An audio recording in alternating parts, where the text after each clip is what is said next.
उसने एक केकड़े को मारा, फिर उसका मांस उठाकर मुंह में डालकर चबाने लगा, लेकिन घिनौना स्वाद उसे निगलने नहीं दे रहा था। जेसी यहाँ एक दिन और एक रात से फंसा था। तभी उसने देखा कि पानी की सतह पर एक सर्फबोर्ड तैर रहा है और उसने एक साहसिक फैसला किया। उसने यहाँ से निकलने के लिए सर्फबोर्ड वापस लेने की कोशिश की, लेकिन जैसे ही वह पानी में उतरा उसके घाव से बहुत सारा ताजा खून बहने लगा। खून की गंध पाकर शार्क जल्दी ही उसकी ओर तैरती आ गई। जेसी को कुछ गड़बड़ महसूस हुई और वह तुरंत मुड़कर वापस चट्टान की ओर तैर गया।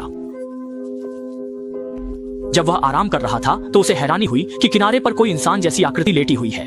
जेसी ने तुरंत किनारे की ओर चिल्लाना शुरू कर दिया। नशे में धुत व्यक्ति होश में आ गया। जेसी खुश हुआ और उसे मोबाइल फोन लेकर पुलिस को सूचना देने का इशारा किया। नशे में धुत व्यक्ति ने जेसी का बैग ढूंढ निकाला और उसमें से मोबाइल फोन निकाल लिया, लेकिन उसने पुलिस को सूचना देने के बजाय उन्हें खुद रखने का मन बना लिया। लेकिन वह अचानक रुक गया।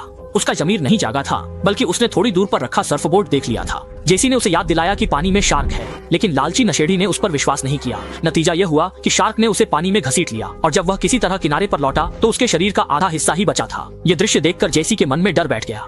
समय अब अगले दिन सुबह का है। दो सर्फिंग के शौकीन इस समुद्र तट पर खेलने आते हैं। जेसी उन्हें पानी में शार्क होने की चेतावनी देती है, लेकिन लहरों की आवाज इतनी तेज है कि दोनों उसकी बात सुन नहीं पाते।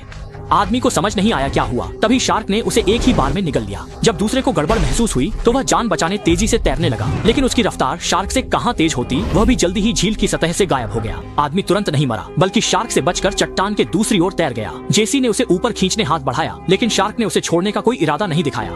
खून से लाल हुए समुद्र के पानी को देखकर जेसी एक बार फिर निराशा में डूब गया। अच्छी बात यह थी कि आदमी का कैमरा पानी की सतह पर आ गया था। शायद कैमरा मिल जाए तो कुछ मदद मिल सकती है।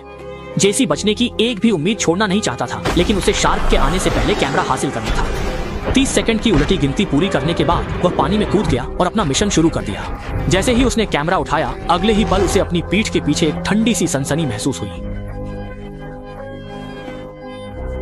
अच्छी बात यह थी कि शार्क एक पत्थर में फंस गई थी और वह तुरंत खुद को छुड़ा नहीं पा रही थी। जेसी ने मौके का फायदा उठाया और एक ही सांस में वापस चट्टान तक तैर गया। उसने मदद के लिए एक वीडियो रिकॉर्ड किया और उसे समुद्र में फेंक दिया। शायद कैमरा मिलने से जान बच जाए, लेकिन वह हाथ पर हाथ धरे नहीं रह सकता था, क्योंकि ज्वार के साथ पानी चट्टान को ढकने वाला था, जिससे अंजाम बुरा होगा।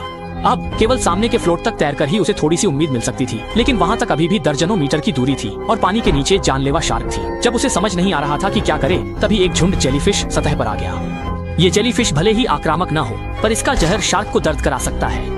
देखते ही समुद्र का पानी चट्टान को डुबो चुका था। जेसी के पास कोई विकल्प नहीं था।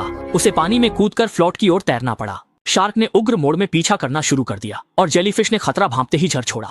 शार्क दर्द से तड़पकर दिशा बदल गई और जेसी ने मौके का फायदा उठाकर फ्लोट तक तैर लिया। लेकिन जैसे ही वह ऊपर चढ़ने की कोशिश कर रहा था, मुसीबतें आ गईं।